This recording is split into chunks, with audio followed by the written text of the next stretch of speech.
Hello friends, welcome back to cinema secrets. இன்னைக்கு இந்த வீடியோவில் ரொம்ப இன்ட்ரெஸ்டிங்கான ஒரு இன்ஃபர்மேட்டிவான மேட்டரோட வந்திருக்க நண்பர்களே. இது என்ன மேட்டர் அப்படின்ற மாதிரி கேட்டிங்கன்னா, இந்தியாவை சேர்ந்த பிரபலமான நடிகர்களுக்கு பாதுகாப்பு கொடுக்கக்கூடிய இந்த மிக சக்தி வாய்ந்த பாடி கார்ட்ஸ்லாம் இருக்காங்க பார்த்தீங்களா. இந்த பாடி கார்ட்ஸ்லாம் எப்பேற்பட்ட ஆட்கள், இவங்களுக்கு எவ்வளோ சம்பளம் தராங்க, மற்றும் இங்கே இருக்கக்கூடிய பவுன்சர்ஸ் மாதிரி இல்லாமல் இவங்களுக்கு தனியாகவே ஒரு செக்யூரிட்டி ட்ரைனிங் கொடுக்குறாங்களாம். நேஷனல் செக்யூரிட்டியில் இவங்க பார்ட்டிசிபேட் பண்ணி சர்வீஸ்லாம் பண்ணதுக்கப்புறமா தான் இந்த மாதிரியான செக்யூரிட்டி கார்ட்ஸு இவ்வளோ பெரிய நடிகர்களுக்கு வராங்க.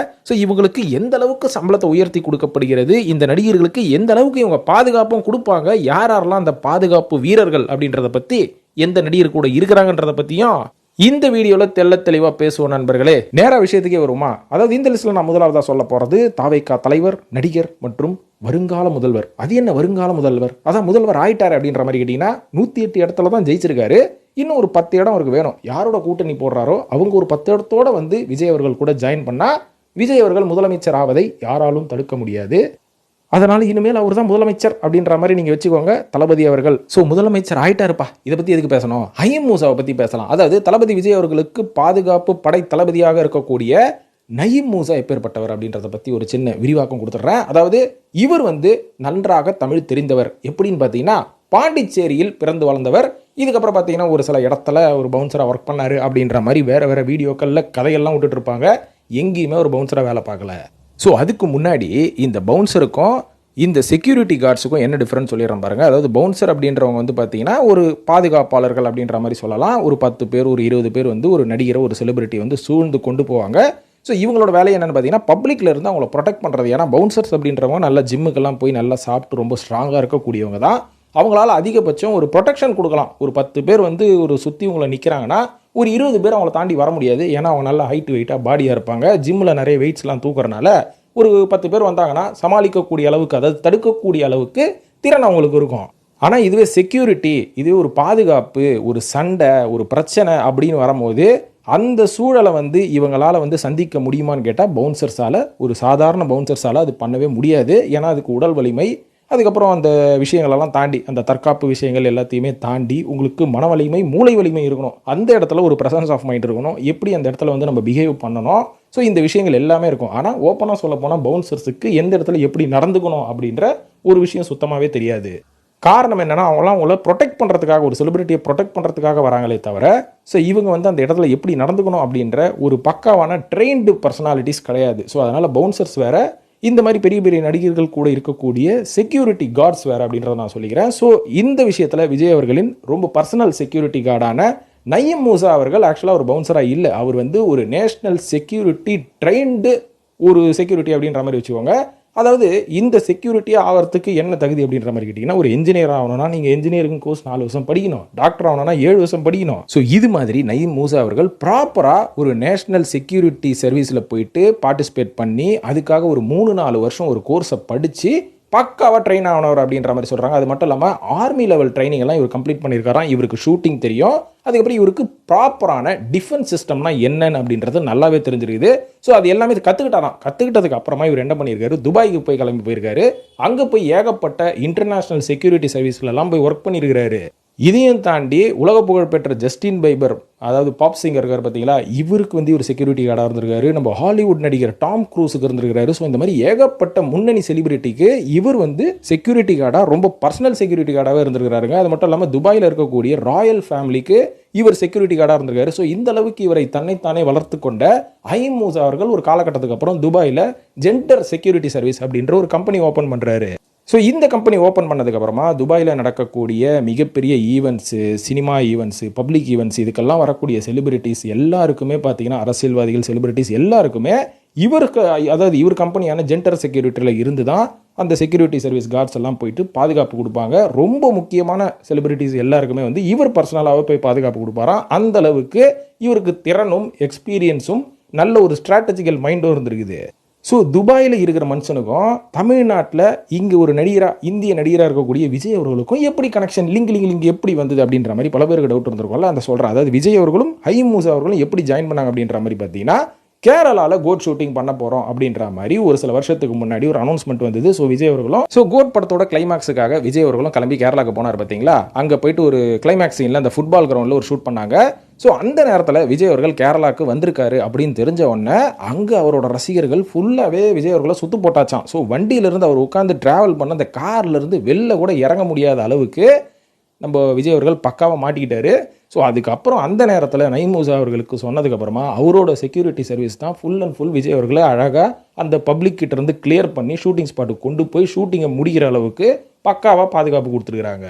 ஸோ இதை பார்த்து இம்ப்ரெஸ் ஆன விஜய் அவர்கள் இந்த மாதிரி ஒரு ஆள் தான்ப்பா எனக்கு தேவை, ஏன்னா நான் இந்த படத்தை முடித்த கையோட நான் வந்து அரசியலில் இறங்க போகிறேன், அப்போ எனக்கு பாதுகாக்கிறதுக்கு இந்த மாதிரி ஒரு திறமையான ஆளும் வேணும், நம்பிக்கையான ஆளும் வேணும்னு சொல்லி அந்த நேரத்தில் நயீம் மூசா அவர்களுக்கு நம்ம தளபதி அவர்கள் கொஞ்சம் ஒரு ஒரு இன்விடேஷன் கொடுத்துருக்கிறாரு. இதுக்கப்புறமா நயீம் மூசா அவர்கள் தளபதி கிட்ட வந்து ஜாயின் பண்ணியிருக்காரு அப்படின்ற மாதிரி சொல்லப்படுது. இதையும் தாண்டி இந்த அளவுக்கு ஒரு ஸ்ட்ராட்டஜிக்கலான மனுஷனாக இருக்கிறாரு. பட் இருந்தாலும் அந்த கரூர் சம்பவம் எப்படி நடந்தது அப்படின்றதுக்கு பின்னாடி ஏகப்பட்ட கேள்விகள் இருக்கும் பார்த்தீங்களா, அதுக்கு நான் ஆன்சர் பண்ணுறேன் பாருங்க.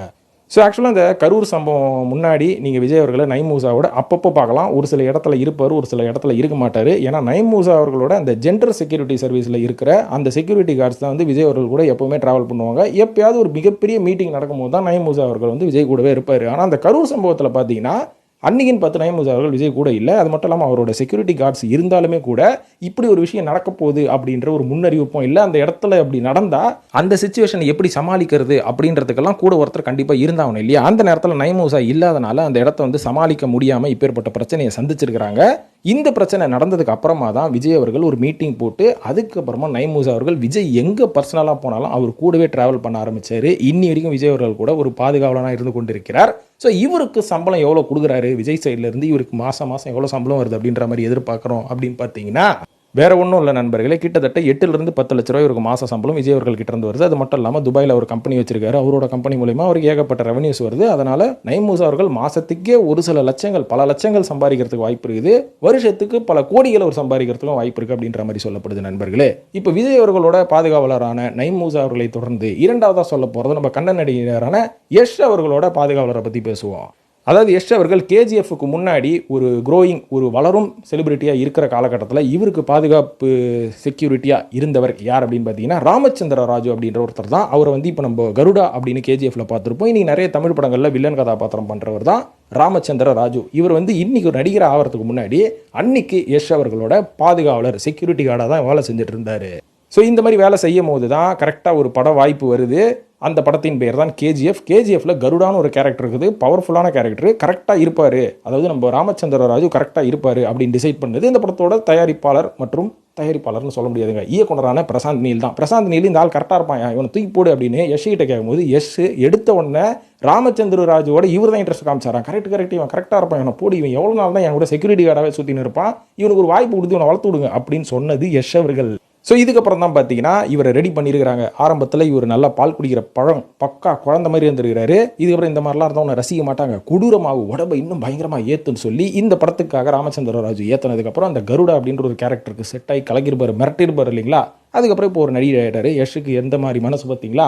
ஸோ இப்போ யஷ் என்ன பண்ணுறாரு, செக்யூரிட்டி கார்டு இல்லாமல் தனியாக தான் போய் நிற்கிறாரா அப்படின்னு கேட்டிங்கன்னா இல்லைங்க, இவரோட பெருசாக ஹூஜாக ஒரு ஆளை பிடிச்சிட்டு இருக்கிறாரு. அவரோட பேர் ஸ்ரீனிவாஸ் அப்படின்ற மாதிரி சொல்கிறாங்க. ஸோ இந்த ஸ்ரீனிவாஸ் தான் இப்போ நல்லா கெட்டா மாடு மாதிரி மொட்டை அடிச்சு, அதாவது மீசை வச்ச பிராக் லெஸ்னர் மாதிரி இருக்கிறாரு. ஸோ இவரை வச்சுக்கிட்டு தான் நம்ம யஷ் அவர்கள் சுற்றிக்கிட்டு இருக்கிறாரு எங்கே போனாலும். ஸோ இவருக்கு எவ்வளோ சம்பளம் கொடுக்குறாங்க அப்படின்ற மாதிரி கேட்டிங்கன்னா மாதத்துக்கு கிட்டத்தட்ட 11 லட்ச ரூபா சம்பளம் கொடுக்குறாராம் யஷ் ஸ்ரீனிவாஸ் அவர்களுக்கு. லிஸ்ட்டில் 3ஆவதாக சொல்ல போகிறது நம்ம நடிகர் அக்ஷய்குமார் அவர்களுக்கும் ஒரு பாடி கார்டு இருக்கார், பர்சனல் பாடி கார்டு இருக்கார், பர்சனல் செக்யூரிட்டின்னு சொல்லலாம், பாடி கார்டுன்னு சொல்லலாம். ஸோ இவருக்கு வருஷத்துக்கு நம்ம அக்ஷய்குமார் அவர்கள் 1,20,00,000 ரூபா சம்பளமாக தராரு. இவர் பேர் என்ன அப்படின்ற மாதிரி கேட்டிங்கன்னா ஸ்ரேசாய் தேலே அப்படின்ற மாதிரி சொல்கிறாங்க. அவர் வந்து எப்பேற்பட்ட பாதுகாப்பு அக்ஷய்குமார் கொடுக்குறாருன்னா, அக்ஷய்குமார் அவர்களோட டெய்லி லைஃப்பில் காலையில் பாத்ரூம் போயிட்டு பல்லு விளக்கிட்டு வெளில வந்து ஓடுறதுலேருந்து, ஜிம்முக்கு போகிறதுலேருந்து, ரெஸ்டாரண்ட்டுக்கு போய் சாப்பிட்றதுலேருந்து, டீ கடையில் போய் டீ குடிக்கிறதுலேருந்து மற்றும் மொத்த ஃபேமிலிக்கும் பாதுகாப்பு ஸ்ரேசாய் தெலே அப்படின்றவர் தான். அதனால தான் கிட்டத்தட்ட 1,20,00,000 ரூபா வருஷத்துக்கு சம்பளமாக கொடுக்குறாங்க. ஸோ 4ஆவதா பாய் சல்மான் கான். இவரே பவுன்சர் மாதிரி தானே பார்ப்பாரு, பர்சனல் கார்டு இவருக்கு தேவையா அப்படின்ற மாதிரி கேட்டிங்கன்னா தேவைப்படுது. என்ன பண்ணுறது, படத்தில் வந்து நம்ம எத்தனை பேர் வேணாலும் எட்டி உதையலாம், ஆனால் நேரில் 10-20 பேர் வந்துட்டாங்கன்னா என்ன பண்ணுறது அப்படின்னு நம்ம மூளைக்குள்ளேயும் கொஞ்சம் பயம் இருக்கும்ல. இந்த பயத்தை போக்குவதற்காக நீண்ட நாள் நண்பன் மற்றும் சொந்த பாடி கார்டாக ஒருத்தரை வளர்த்து கொண்டிருக்கிறார். கெடாரி படத்தில் வரா மாதிரி செரா அப்படின்ற மாதிரி சொல்கிறாங்க. இவரை வந்து நம்ம சல்மான் கான் அவர்களின் மாலிக் அப்படின்ற மாதிரி சொல்லுவாங்க. ஏன்னா சல்மான் கானுக்கு மட்டும் பாதுகாப்பு இல்லை, அவரோட அண்ணன் தம்பிங்க குடும்பம் குட்டி எல்லாத்துக்கும் செரா தான் பாதுகாப்பு. ஸோ எப்படி ஸ்டார்ட் ஆச்சு அப்படின்ற மாதிரி கேட்டிங்கன்னா, ஆரம்பத்தில் சல்மான் கான் அவர்கள் ஒரு நடிகராக வளர்ந்து கொண்டிருக்கும் நேரத்தில், அதாவது ஒரு சில படங்கள் நடிச்சு ஹிட்டாக இருக்கும், அதில் ஒரு படம் பயங்கர ஹிட்டாக இருக்கும். ஸோ அந்த படத்தோட ப்ரமோஷனுக்காக இண்டோர் அப்படின்ற ஒரு இடத்துக்கு போயிருக்கிறாரு. அங்கே போனீங்கன்னா நடிகர்களை பார்த்து ரசிகர்கள் எல்லாம் காரை சூழ்ந்து விட்டார்கள். ஸோ இந்த நேரத்தில் விஜய் அவர்களை எப்படி இந்த கோட் ஷூட்டிங்லேருந்து காப்பாற்றினார் நயீம் மூசா, அதே மாதிரி நம்ம சேரா அவர்கள் பாட்ஷா படத்தில் ரஜினி அவர்கள் வெட்டி கொன்றதுக்கு அப்புறமா அப்படியே கூட்டத்திலேருந்து வந்து ஒரு 2 பேர் வந்து நிற்பாங்கல்ல ரஜினி பின்னாடி, இந்த மாதிரி வந்து சேரா நின்றுருக்காரு. அந்த க்ரௌடை விலக்கி விட்டு சல்மான் கான் அவரோட காருக்கு முன்னாடி வழி விடுங்கன்னு கிட்டத்தட்ட 1 கிலோமீட்டர் ஓடி போய் சல்மான் கானை காப்பாற்றிருக்கிறாரு. சல்மான் கான் ஒரு நடிகராக வளர்ந்து கொண்டிருக்கும் நேரத்தில். ஸோ அதில் பார்த்து சல்மான் கான் இம்ப்ரெஸ் ஆகி இனிமேல் இவன் நம்ம கூடவே இருக்கணும் அப்படின்னு சொல்லி கூடவே வச்சுக்கினாராம். ஸோ இப்போ சேரா அவர்களுக்கு கிட்டத்தட்ட 55 வயசாகுது. டைகர் செக்யூரிட்டி அப்படின்ற ஒரு செக்யூரிட்டி சர்வீஸையும் ஓப்பன் பண்ணிட்டாரு. ஸோ கிட்டத்தட்ட 30 வருஷம் சல்மான் கான் கூட இருந்திருக்காரு. அது மட்டும் இல்லாமல் மிஸ்டர் மும்பை, மிஸ்டர் மகாராஷ்டிரா அப்படின்ற பாடி பில்டிங் காம்படிஷன்லாம் ஜெயிச்சிருக்காரு. கிட்டத்தட்ட வருஷத்துக்கு சல்மான் கான் இவருக்கு மட்டும் 2 கோடி ரூபா கொடுத்துருக்காரு. 2 கோடி ரூபா கொடுக்கல, 2 கோடி ரூபா சம்பளம் கொடுத்துட்டு இருக்காரு. இது மட்டும் இல்லாமல் சல்மான் கான் அவர்கள் எப்பவுமே தான் கூட இருக்கிறவங்கள ஏதாவது ஒரு விஷயத்தில் மோட்டிவேட் பண்ணி அவளை சப்போர்ட் பண்ணிகிட்டே இருப்பார். ஒரு ஈகோவே இல்லாமல். ஏன்னா கூட இருக்கிறவங்க கிட்ட அவ்வளோ ஜாலியாக இருப்பார் சல்மான். ஸோ அந்த வகையில் நம்ம சேரா அவர்கள் ஆரம்பித்த டைகர் செக்யூரிட்டி அப்படின்ற ஒரு கம்பெனி யூனிஃபார்மை போட்டுக்கிட்டு சல்மான் கான் அவர்கள் நடித்த பாடிகார்ட் படத்தில் நான் டைகர் செக்யூரிட்டியில் வேலை செய்கிறேன்னு சொல்லி அந்த யூனிஃபார்ம் போட்டுட்டு படம் ஃபுல்லாக நடிச்சிருப்பாரு. அது ஒரு மிகப்பெரிய ப்ரமோஷனாகவே இருக்குது. அந்த ப்ரமோஷனுக்கு 10 காசு வாங்காமல் என் பாடியாடவன் அவனுக்காக செய்கிறான், அவன் கம்பெனிக்காக செய்கிறேன்னு சொல்லி பெருந்தன்மையாக நடித்து கொடுத்திருக்கிறார் சல்மான் கான் அவர்கள். இந்த மனசு யாருக்கு வரும்? இதே மாதிரி சல்மான் கானை சொல்லிட்டு ஷாருக் கானை சொல்லலாம் அப்படிங்க. ஷாருக் கான் அவர்கள் கூட இருக்கக்கூடிய பாடிகார்டு வந்து ரவி சிங் அப்படின்ற மாதிரி சொல்கிறாங்க. ஃபேமிலிக்கே வந்து ஒரு பாடிகார்டு இவர் தான். இவர் கிட்டத்தட்ட நம்ம ஷாருக் கான் கூட 10 வருஷமாக இருக்காராம். இவருக்கு ஷாருக் கான் அவர்கள் எவ்வளோ சம்பளம் கொடுக்குறாருன்னா கிட்டத்தட்ட 2,70,00,000 ரூபா வருஷத்துக்கு கொடுக்குறாரு அப்படின்ற மாதிரி சொல்லப்படுது. இது மட்டும் இல்லாமல் 6வதாக சொல்ல போகிறது அமிதாப் பச்சன் அவர்களோட பாடிகார்டு. இதுதான் கொஞ்சம் இன்ட்ரெஸ்டிங்கான விஷயம். என்னன்னு பார்த்தீங்கன்னா, அமிதாப் பச்சன் அவர்கள் தனியாக ப்ரைவேட்டாக எந்த ஒரு பாடிகார்டும் வச்சுக்கல. இவருக்கு கவர்மெண்ட்லேருந்து ஒரு போலீஸ் கான்ஸ்டபிளை குத்துக்கிறாங்க பாடிகார்டா. அவரோட பேர் ஜிதேந்திர சின்ஹா அப்படின்னு ஜிதேந்திர ஷிண்டே அப்படின்ற மாதிரி சொல்கிறாங்க. ஸோ இவர் வந்து கவர்மெண்ட்டில் ஒரு போலீஸ் கான்ஸ்டபிளாக தனியாக சம்பளம் வாங்கினுக்கிறாரு. அமிதாப் பச்சன் அவர்கள் கூட ஒரு பாடிகார்டாக வேலை செஞ்சுனுக்கிறாரு. அந்த பாடிகார்டாக வேலை செய்யறதுக்கு தான் கவர்மெண்ட் சம்பளம் கொடுத்துக்கிறாங்க. அது என்ன அமிதாப் பச்சன் மட்டும் ஸ்பெஷலாக அவருக்கு மட்டும் கவர்மெண்ட்லேருந்து ஒரு போலீஸ் கான்ஸ்டபிளை பாடிகார்டாக கொடுத்துக்கிறீங்க அப்படின்ற மாதிரி கேட்டிங்கன்னா, அவரோட மனைவியான ஜெயா பச்சன் அவர்கள் ஒரு மினிஸ்டராக இருந்தவர்கள். ஸோ அதனால் பாதுகாப்பு கொடுக்கறதுக்கு கவர்மெண்ட்லேருந்து ஒரு போலீஸை அலாட் பண்ணிக்கிறாங்க. ஆனால் தலைவர் ஜிதேந்திரா ஷிண்டே என்ன பண்ணியிருக்காரு, போலீஸ் சைடில் இருந்தும் சம்பளம் வாங்கினுக்கிறாரு, தனியாக வந்து நம்ம அமிதாப் பச்சன் அவர்களுக்கு பர்சனல் பாடிகார்டாக ஆகிட்டு இருக்காரு. இதனால் அமிதாப் பச்சன் ஃபேமிலியிலேருந்து வருஷத்துக்கு 1,50,00,000 கோடி ரூபாய் இவருக்கு சம்பளமாக கொடுத்துருக்காங்களாம். இது வந்து தெரிஞ்சு போய் போலீஸ் டிபார்ட்மெண்ட்டே கதி கலங்கிட்டு இருக்காங்க. அடா பாவி, போலீஸ் சைட்லேருந்து நீ வாங்குற சம்பளம் உன் காருக்கு பெட்ரோல் போடுறதுக்கு இல்லை உன் டிரைவருக்கு சம்பளம் கொடுக்கறதுக்கா? முக்கியமான சம்பளம், மேஜர் சம்பளமே நீ அங்கேருந்து வாங்கினுக்கிறியா? இரு உன்னை பார்த்துக்கிறேன் அப்படின்னு சொல்லி இவர் மேலே ஏதோ கேஸெல்லாம் போட்டிருக்கிறாங்க. அது இன்னும் நிலுவையில் இருக்கிறதாம். அதனால் அது வரைக்கும் அந்த நிலுவையில் இருக்கிற வரைக்கும் அமிதாப் பச்சன் கூட தான் இவர் வேலை பார்ப்பார். 7வதாக சொல்ல போகிறது, நம்ம தமிழ் சினிமாவுக்கு பாடி கார்ட்ஸ் எல்லாம் அறிமுகப்படுத்தின நம்ம பொன்மனச்செம்மல் எம்ஜிஆர் அவர்களை பற்றி சொல்லணும்னா அந்த லிஸ்ட் வந்து முழுமையடையாது நண்பர்களே. ஏன்னா எம்ஜிஆர் அவர்கள் தான் இந்த கல்ச்சர் அந்த காலகட்டத்தில் ஆரம்பிச்சவர் அப்படின்ற மாதிரி சொல்லலாம். கிட்டத்தட்ட 1947 நம்ம எம்ஜிஆர் அவர்கள் ஒரு நடிகராக ட்ரை பண்ணிட்டு இருந்த காலகட்டம் அப்படின்ற மாதிரி சொல்லலாம். அப்போ அடிக்கடி அவர் சவுகாரப்பேட்டில் போய் ஒரு பால் கடையில் டீ குடிப்பாராம். பால் கடையில் டீயா? ஆமாம், பால் கடைன்னு பேர் வச்சு டீ எல்லாம் வைப்பாங்க. ஸோ அந்த கடையோட ஓனர் வந்து ஒரு ஆள், அவர் வந்து ஒரு மலையாளி, பாலக்காட்டிலேருந்து வந்தவர் அப்படின்ற மாதிரி சொல்கிறாங்க. அவரோட பேர் ராமகிருஷ்ணன். ஸோ இவரை பார்க்கும்போது எம்ஜிஆரே சொல்லுவாராம். எம்ஜிஆர் அவங்க அண்ணனும் போய் அந்த டீ கடையில் போய் டீ குடிச்சுன்னு இருக்கும்போது, அட எம்ஜிஆர் மாதிரி இருக்கிறான் பாருவா அப்படின்ற மாதிரி பேசிப்பாங்களாம். ஏன்னா 2 பேரும் ஒரே மாதிரி தான் இருப்பாங்களாம். ஸோ அந்த மாதிரி வந்து அந்த காலகட்டம் அப்படி போயிட்டு இருந்த காலகட்டத்தில் எம்ஜிஆர் அவர்கள் அதுக்கப்புறமா ஒரு நடிகராக வளம் வராரு. ஒரு மிகப்பெரிய நடிகராக நடிகிறாரு. அதுக்கப்புறம் அவரோட படங்கள்லாம் பெருசாக பாப்புலர் ஆகுது. ஸோ இந்த மாதிரி நேரத்தில் எம்ஜிஆரோட படங்கள் மிகப்பெரிய பிரபலமாகுது. எம்ஜிஆர் அவர்கள் பல படங்களில் கமிட் ஆகிறாரு, பெரிய ஹீரோ ஆகிறாரு. அந்த நேரத்தில் எம்ஜிஆரோட படத்தில் சிலம்பம் ஆர்டிஸ்ட் வேணும், அதாவது சிலம்பம் ஃபைட்டர்ஸ் வேணும் அப்படின்ற மாதிரி கூடும்போது நம்ம ராமகிருஷ்ணன் அவர்களுக்கு ஒரு அழைப்பு வருது. ஏப்பா நீயும் கேரளாவிலேருந்து வந்திருக்க, உனக்கு இந்த கலரி போயிட்டு சிலம்பெல்லாம் தெரியுமான்னு நான் தெரியுங்க அப்படின்ற மாதிரி சொன்ன உடனே அந்த படத்தில் போய் நடிச்சிருக்காரு. திடீர்னு பார்த்தா அட நம்ம எம்ஜிஆர் நம்ம கடையில் டீ குடிப்பாரு, இவர் தான் ஹீரோவா, இவரோட படத்தில் தான் நான் சிலம்பம் ஆர்டிஸ்டா அப்படின்ற மாதிரி ரொம்ப சந்தோஷப்பட்டிருக்கிறாங்க. ஸோ இந்த படத்தில் நடித்ததுக்காக நம்ம சிலம்பம் ஆர்டிஸ்ட் டீ கடைக்காரர் ராமகிருஷ்ணன் அவர்களுக்கு 150 ரூபா சம்பளம் கொடுத்துருக்காங்க. அப்போ தான் யோசிச்சிருக்கிறாரு, ஒரு டீ கடையில் நாள் ஃபுல்லாக வேலை பார்த்தா கூட 40 ரூபா தான் கிடைக்குது, ஆனால் இங்கே வந்து நம்மளுக்கு 150 ரூபா கிடைக்குது, பரவாயில்ல இந்த சினிமா தொழில் நல்லா இருக்குது அப்படின்ற மாதிரி ஆரம்பிச்சிருக்கிறாரு. அது மட்டும் இல்லாமல் எம்ஜிஆர் இவரை பார்த்தோன்னா கண்டுபிடிச்சிருக்கிறாரு, உங்களை தான் டீ குடிப்பேன், நீ என்ன மாதிரியே இருக்கிறன்னு வேறு சொல்லுவாங்கல்ல. ஸோ பேசாமல் நீ என் கூட சினிமாலே ட்ராவல் ஆவேன், நான் நடிகிற படத்துலலாம் என்னோட பாடி டபுளாக நீ இருந்துக்கோ, அதில் வந்து உனக்கு நிறைய வாய்ப்பு கிடைக்கும், நிறைய சம்பளம் கிடைக்கும் அப்படின்ற மாதிரி சொன்னதுக்கு ராமகிருஷ்ணன் அவர்களுக்கும் நல்லா காசு வருது அப்படின்னு சொல்லி அவரும் ஒத்துக்கிட்டு இருக்கிறாரு. இதுக்கப்புறமா பார்த்தீங்கன்னா நம்ம எம்ஜிஆர் அவர்கள் நடித்த நாடோடி மன்னன், நீரும் நெருப்பும், நினைத்ததை முடிப்போம், இந்த படத்துலலாம் ஒரு டபுள் ஆக்ஷன் பண்ணும்போது டபுள் ஆக்ட் பாடி டபுளாக ஒர்க் பண்ணதே ராமகிருஷ்ணன் அவர்கள் தான் சொல்கிறாங்க. பாடி டபுளாக ஒர்க் பண்ண ஆரம்பித்தவர் நம்ம எம்ஜிஆர் கூடவே ஒரு பாடி கார்டாகவும் ட்ராவல் பண்ண ஆரம்பிச்சுட்டுருக்காருங்க.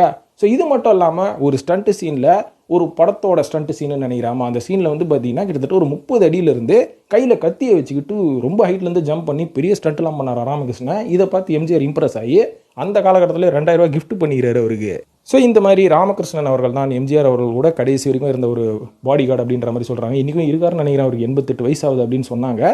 ஸோ இவரோட பயணத்தை பற்றி ஒரு வீடியோவில் சொல்லும் போது நான் அதை கேட்டேன். ரொம்ப இம்ப்ரெசிவாக இருந்தது. ஸோ இவங்கெல்லாம் நடிகர்கள் அவர்கள் பாதுகாத்து, நீ அந்த நடிகர்களை வந்து நம்ம திரையில் பார்த்து கொண்டாடுறோம், ஆனால் அவங்க இந்த அளவுக்கு நல்லா பாதுகாப்பாகவும் கையில் ஒரு சின்ன கீறல் கூட இல்லாத அளவுக்கு ரொம்ப அழகாக வந்துட்டு போகிறதுக்கு இந்த பாடி கார்ட்ஸ் தான் காரணம். இவங்களுக்கு எவ்வளோ கொடுத்தாலும் பத்தாது, ஏன்னா அவங்க உயிரை பாதுகாக்கிறாங்க இல்லைங்களா. ஸோ இந்த பாடி கார்டுகள் இவ்வளோ சம்பளம் வாங்கிட்டு இருக்கிறாங்க அப்படின்றத உங்களுக்கு நான் பாஸ் பண்ணணும்னு நினச்சேன். அதையும் நான் சொல்லிவிட்டேன் நண்பர்களே. டிவிக்கே வாழ்க. நன்றி, வணக்கம்.